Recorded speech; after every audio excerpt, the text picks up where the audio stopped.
নমস্কার বন্ধুরা, Piyali lifestyle with village ফুডে সকলকে স্বাগত জানাচ্ছি। আজকে আটা ও পালং শাক দিয়ে দুর্দান্ত একটা ব্রেকফাস্ট রেসিপি তোমাদের সাথে শেয়ার করবো। বাচ্চারা তো প্রতিদিন রুটি খেতে চায় না, এইভাবে করে দেবেন, ওরাও কিন্তু খুব পছন্দ করবে। এখানে দেখো এক আটি পালং শাক, আর আজকে পালং শাকটা কিন্তু আমি বাজার থেকে এনেছি। আর মাঠে পালং শাকগুলো এখনও ছোট ছোট আছে, তাই মাঠে থেকে কিছুদিন পরে শেয়ার করব। প্রথমে পালং শাকের এই গোড়াগুলো ফেলে দেবো, আর পুরো পালং শাকটা নিয়ে নেব। পালং শাকগুলো কিন্তু একদম কচি। এবার এই পালং শাকগুলো ভালো করে পরিষ্কার করে নিয়েছি। এখন পালং শাকটা আমি ধুয়ে নেব। একটা কড়াই বসিয়ে দিয়েছি, কড়াইয়ের মধ্যে আমি 1 গিলাস জল নিয়ে নিলাম। এর মধ্যে আমি হাফ চামচের কম লবণ দিলাম। লবণটা জলের সাথে ভালো করে মিশিয়ে নিয়েছি। প্রথমে জলটা একটু গরম করে নেব।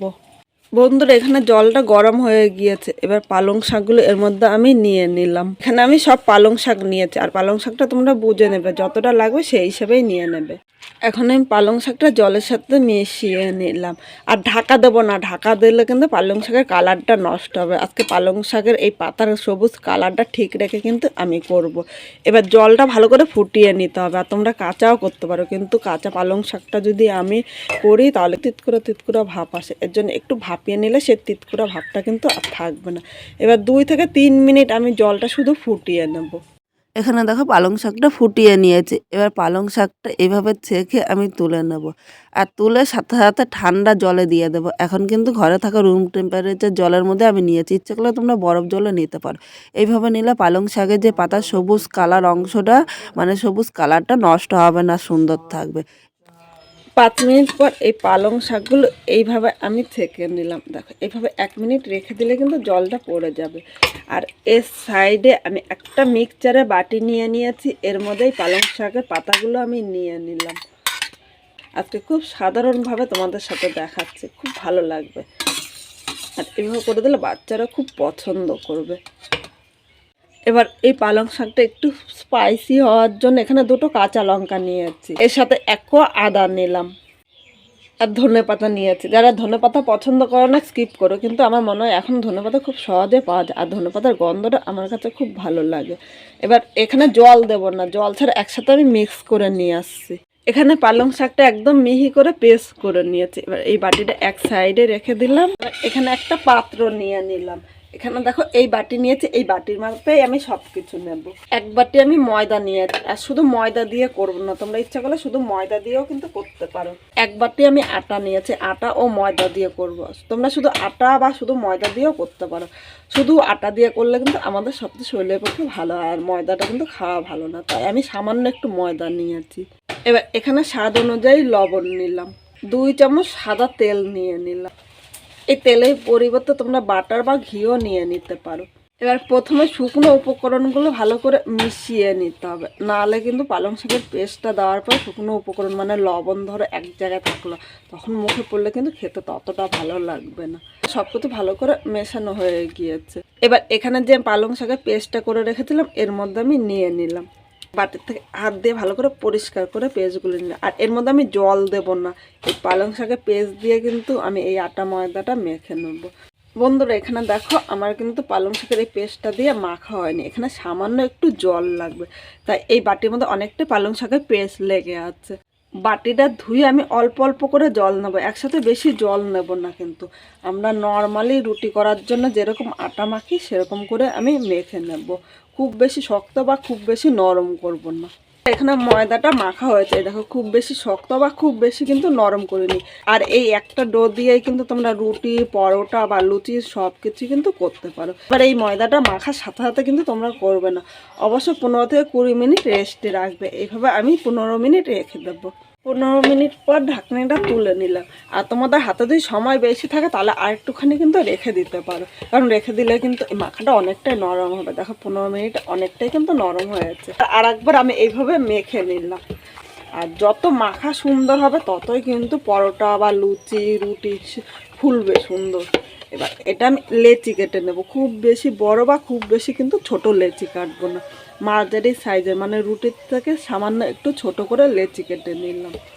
আজকে আমি করব পরোটা, আর এইভাবে পরোটা করলে কিন্তু দারুণ লাগবে খেতে। বন্ধুরা এখানে সব কটা লেচি তৈরি করে নিয়েছি।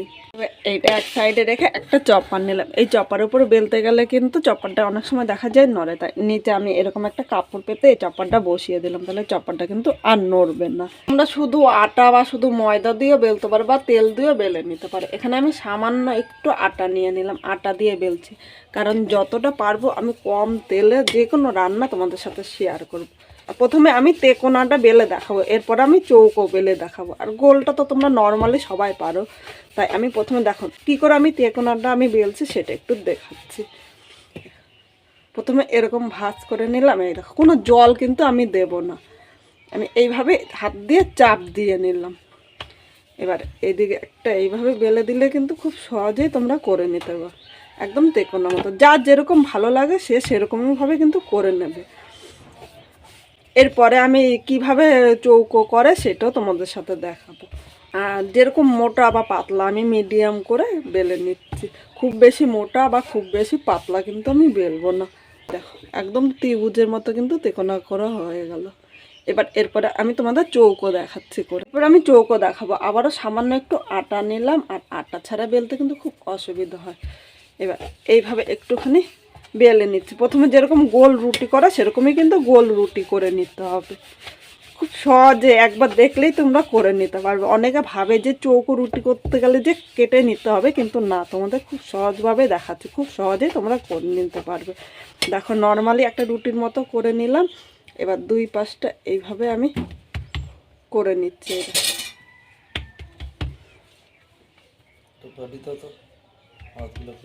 এবার একইভাবে এই পাশটা ভাঁজ করে নিলাম, এবার হাত দিয়ে এইভাবে একটু চাপ দিয়ে নিতে হবে।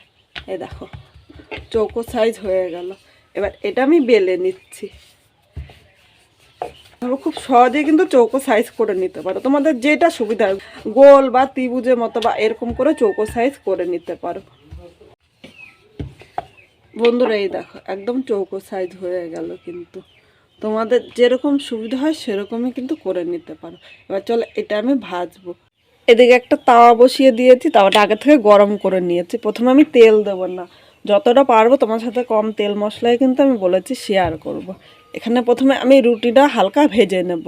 দুই পিঠ যদি অল্প ভেজে নিই তাহলে কিন্তু আমার বেশি তেল লাগবে না। আর মিডিয়াম টু লো করে ভাজছি, কারণ খুব জোরে আগুন দিলে কিন্তু উপর দিয়ে ভাজা হবে, ভেতর দিয়ে কাঁচা থাকবে, তখন কিন্তু খেতে ততটা ভালো লাগবে না। এখানে দুই পিঠই হালকা ভেজে নিয়েছি। দেখো এক চামচ আমি সাদা তেল নিলাম, আমি এই এক চামচ তেল দিয়ে পরোটাটা ভাজবো, খুব বেশি তেল দেবো না। এই এক চামচ তেল উপরে ও নিচে দিয়ে দিলাম, পরোটার মধ্যে ভালো করে এইভাবে মাখিয়ে নিলাম। এই দেখো এই সাইডটাও কিন্তু আমি করে দিলাম। এবার গ্যাসের আগুনটা একটু বাড়িয়ে দিলাম, একটু কিসমিভাবে আমি ভেজে নেব। আর এইভাবে করে নিলে খেতে কিন্তু দুর্দান্ত লাগবে। পরোটাটা দেখো এদিক দিয়ে কিন্তু ফুলে উঠাচ্ছে, উপর দিয়ে কিসমি হবে আর ভেতর দিয়ে কিন্তু নরম থাকবে। আবারও বলছি, আমি শীতে কিন্তু পালং শাক খাওয়া আমাদের শরীরের পক্ষে অনেক ভালো, তাই চেষ্টা করুন প্রতিদিন কিছু না কিছু পালং শাক দিয়ে করার জন্য। আর এভাবে পালং শাক দিয়ে পরোটা বা রুটি বা লুচি যেটাই করুন খেতে কিন্তু সেটাই ভালো লাগবে। অনেক সময় বাচ্চারা শুধু পালং শাক খেতে চায় না, এইভাবে করে দেবেন বাচ্চারাও কিন্তু খুব পছন্দ করবে।